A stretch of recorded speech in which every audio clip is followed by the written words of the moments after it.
en base, qu'est-ce qui pourrait amener un chrétien comme moi à venir en islam? C'est ça qui choque les chrétiens que nous sommes.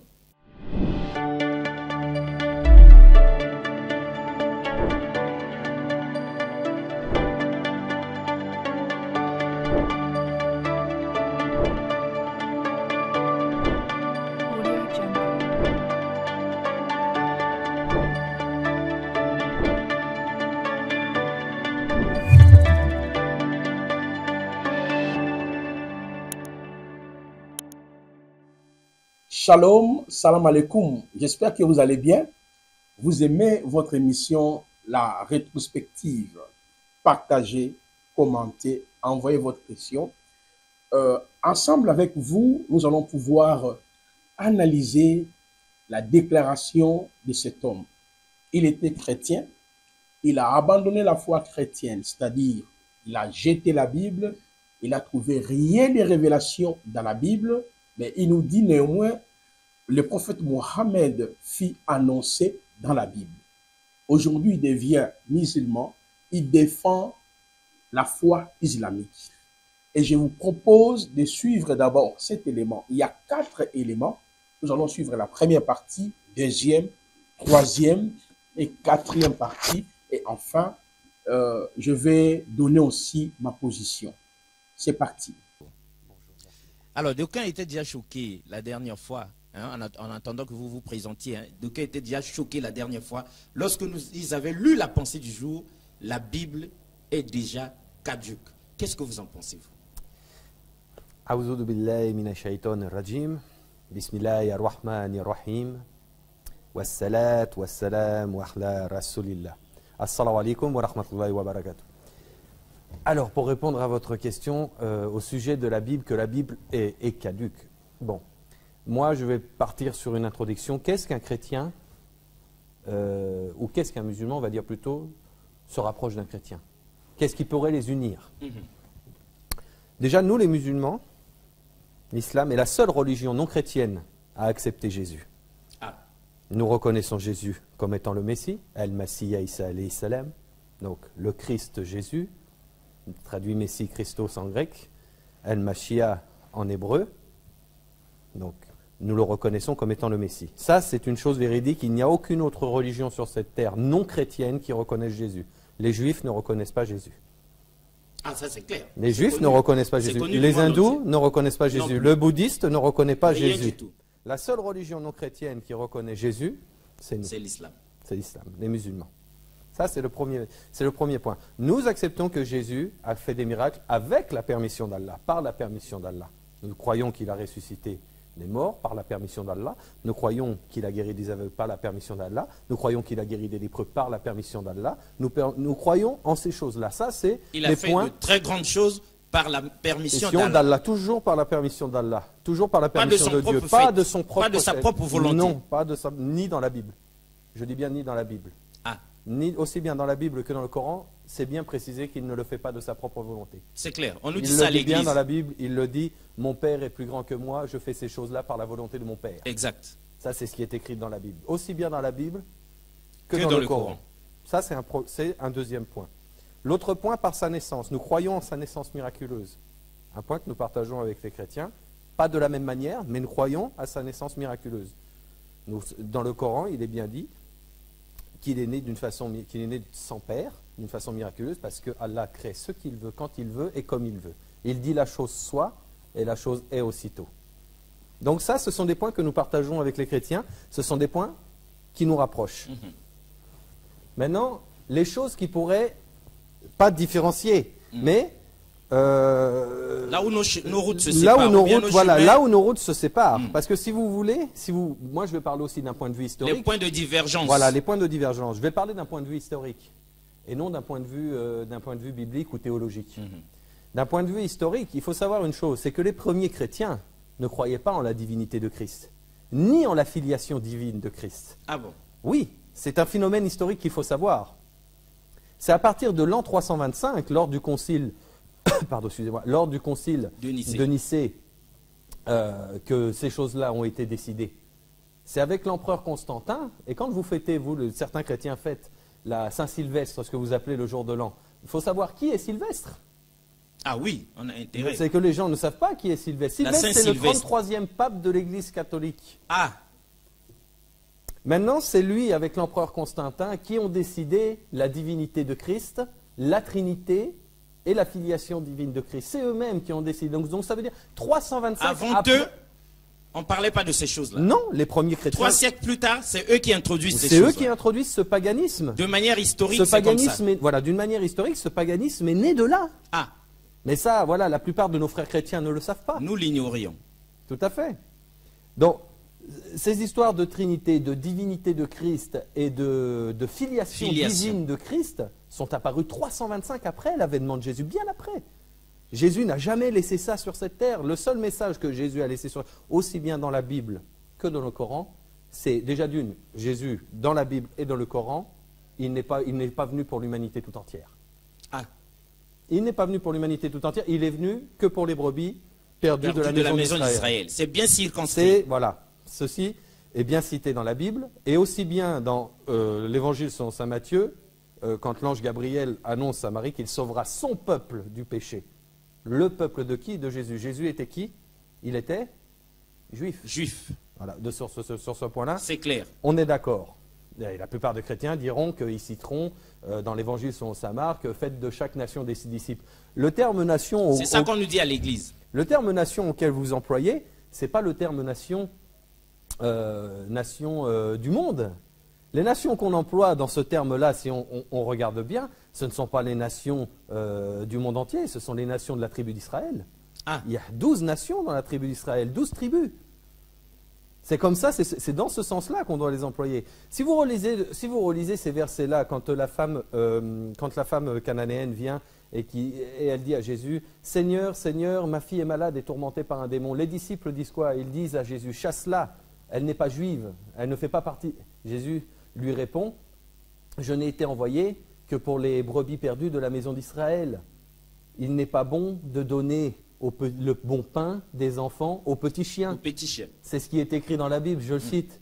La réponse de la femme a été, elle dit, Seigneur, même les petits chiens mangent les miettes qui tombent de la table de leur maître. D'accord, Jésus a dit, elle veut les miettes, donnez-lui les miettes. Mais c'était que des miettes. Puisqu'elle veut des miettes, Elle veut des donnez-les-lui. miettes, donnez-lui les miettes. Ta foi est grande, mais c'était des miettes. C'était des miettes. C'était pas le fin fond du... Voilà, c'est ça qu'il faut que les gens arrivent à différencier. Maintenant, ça c'était une introduction. Maintenant, en base, qu'est-ce qui pourrait amener un chrétien comme moi à venir en islam? C'est ça qui choque les chrétiens que nous sommes. Moi, je le dis avec conviction, la plus grande conviction possible. Un chrétien qui cherche la vérité dans toute son humilité, dans toute la grandeur de Dieu, en cherchant le vrai Dieu, le seul et unique Dieu. Je le dis avec toute la plus grande conviction, que ce chrétien qui a cette flamme en lui, de vouloir chercher cette vérité, il finit par devenir musulman. Automatiquement. Allah le guidera sur le droit chemin. Inéluctablement. Moi, Pour peu qu'il soit sincère dans sa recherche. oui, pas l'aveuglement. Si vous voulez, la croyance aveugle en une chose qu'on ne maîtrise pas, c'est-à-dire, moi je vois beaucoup de chrétiens, je leur dis par exemple, on va parler d'un sujet qui est simple, c'est-à-dire qui nous différencie, nous, des musulmans, la divinité de Christ.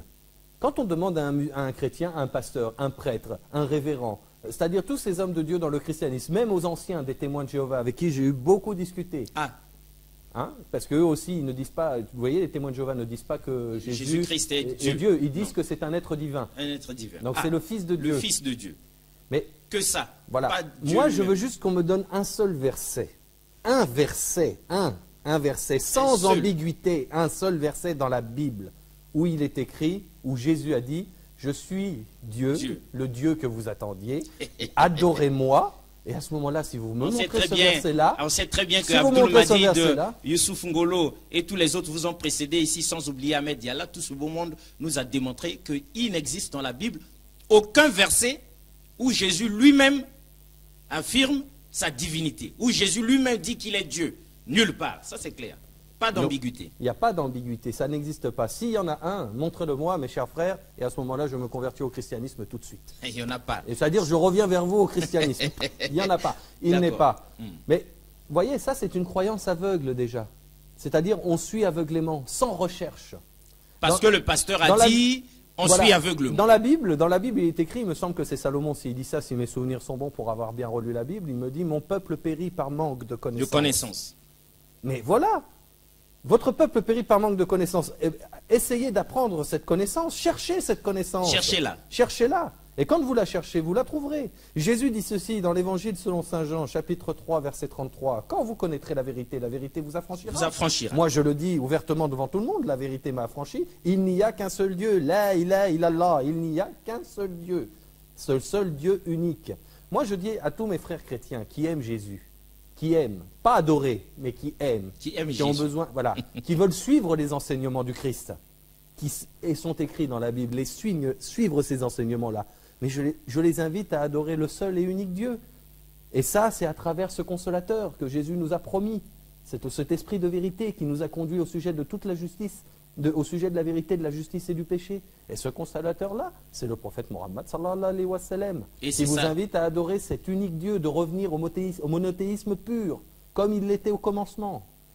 Et c'est ça encore ce qui choque les plus grands théologiens de ce monde.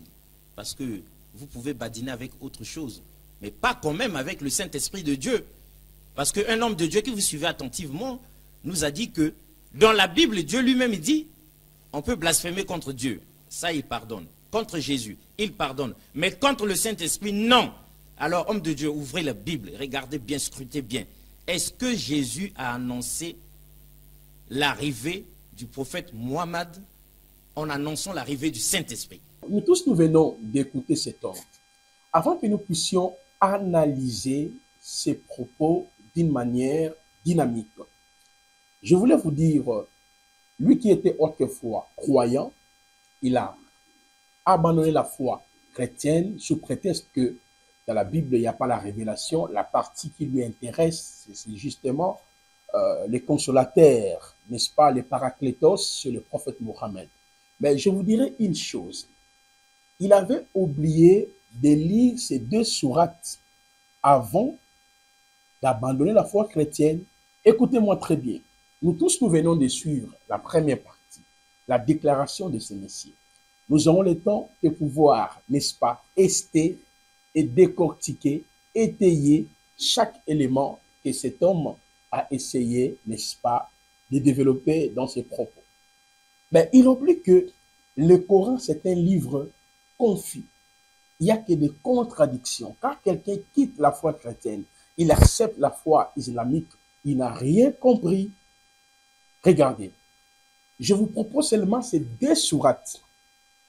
Et vous allez comprendre que le Coran n'est pas un livre qui a été révélé. On prend d'abord la sourate 5. Nous allons vérifier si ce messieurs qui a abandonné la foi chrétienne a lu quand même ces 2 sourates, il viendra. Il n'y a que 2 sourates. La sourate 5, le verset 90, et la sourate 47, le verset 15. Mais on commence d'abord dans la sourate 5, le verset 90. Or, les croyants levaient le jet des hasards, le pied dressé, les flèches de divination, ne sont qu'une abomination, œuvre du diable. Écartez-vous, écartez-vous-en, écartez-vous-en, afin que vous réussissiez. D'après cette sourate, la sourate 5, le verset 90, Allah qualifie le vin, les jets des hasards, le pied dressé, les flèches de divination, ne sont qu'une abomination, œuvre du diable.